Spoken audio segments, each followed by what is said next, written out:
여러분 안녕하십니까? 전북권 뉴스입니다. 휴일인 오늘 불기 2563년 부처님 오신 날을 맞아 사찰마다 신도들의 발길이 이어졌습니다.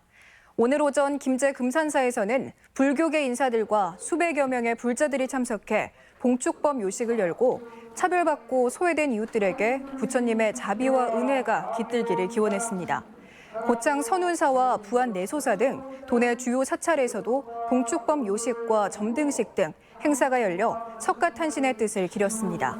전라북도는 오늘 낮 최고 기온이 남원과 무주가 29도까지 오르는 초여름 날씨를 보인 가운데 내륙 6개 시군에는 건조주의보가 이어졌습니다.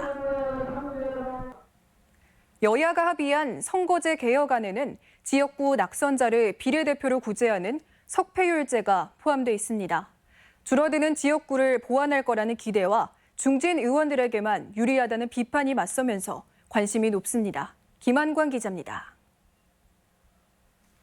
지난 20대 총선에서 전주 지역 3개 선거구는 1000표 미만으로 당락이 갈렸습니다.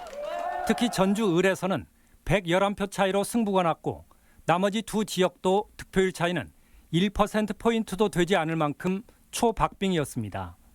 여야 합의대로 선거제가 바뀌면 다음 총선부터는 이렇게 아깝게 떨어진 후보도 비례대표로 구제받을 수 있게 하는 석패율제가 실시됩니다.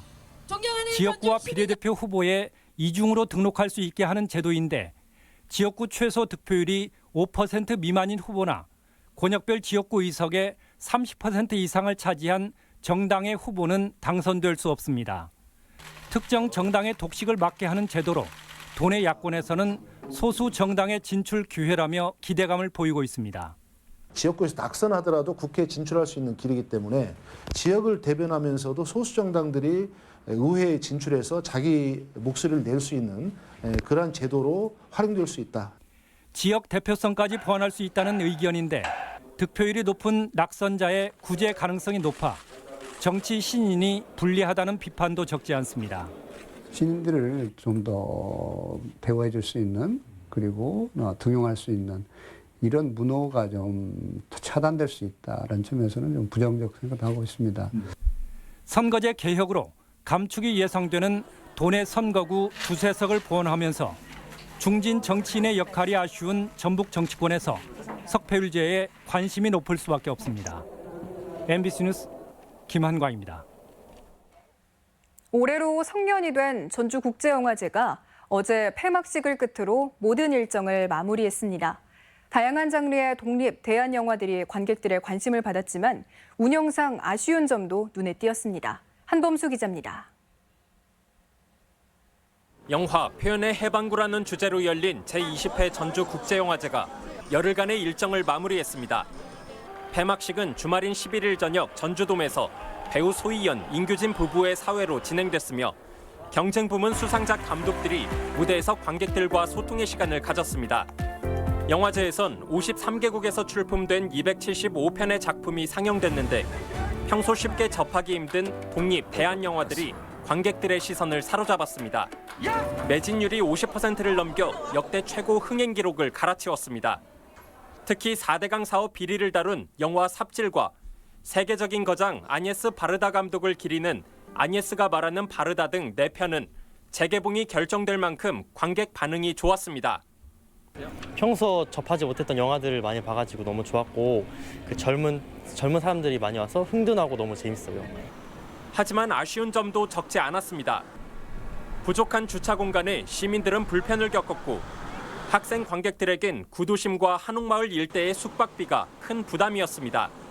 온라인 예매 위주로 티켓을 판매하다 보니 중장년층이나 현장을 선호하는 관객들이 소외되기도 했습니다. 전체 좌석의 20에서 30%를 현장 관객들을 위해 남겨두는 다른 지역 영화제와는 대조적이었습니다.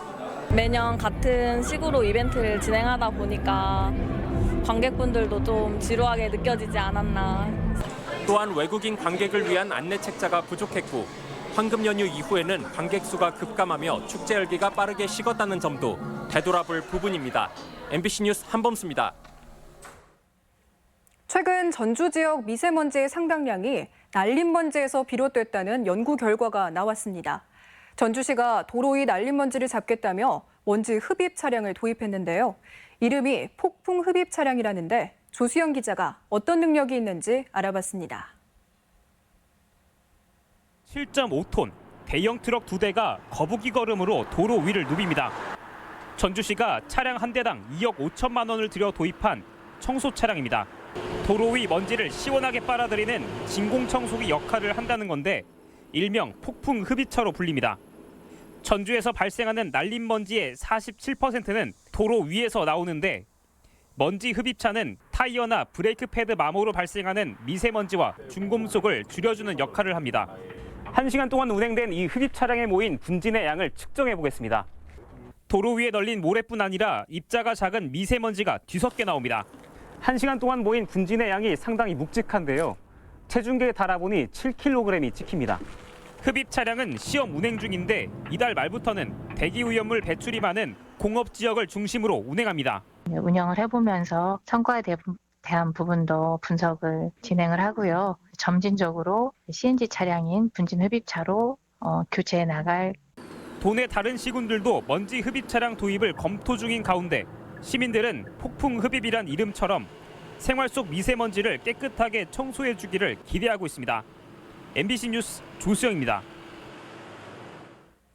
부안에서 멸종 위기종인 상괭이 3마리가 죽은 채 연이어 발견됐습니다. 오늘 오전 9시쯤 부안 변산면 고사포 해수욕장에서 돌고래의 일종인 90cm 크기의 상괭이가 죽은 채 발견됐는데 해경은 불법 포획 흔적은 없었다고 밝혔습니다. 이에 앞서 어제 오후 4시쯤 변산면 적벽강 근처 해안가에서 상괭이 2마리가 죽은 채 발견됐지만 신고를 받고 출동한 해경은 사체를 찾지 못했다고 밝혔습니다. 오늘 오후 3시쯤 군산 경암동의 한 주택에서 불이 나 37살 이모 씨 등 3명이 연기를 들이마셨고 건물 일부 등을 태워 1,500만 원 상당의 재산 피해를 낸 뒤 20분 만에 꺼졌습니다. 소방당국은 전기적 요인으로 인한 화재로 보고 정확한 화재 원인을 조사하고 있습니다. 유성엽 평화당 최고위원회 원내대표 당선 여부가 관심입니다. 정읍 고창 지역구의 유성엽 의원은 내일 치러지는 평화당 원내대표 경선에 후보로 등록해 전남 지역구인 황주홍 의원과 맞대결을 벌입니다.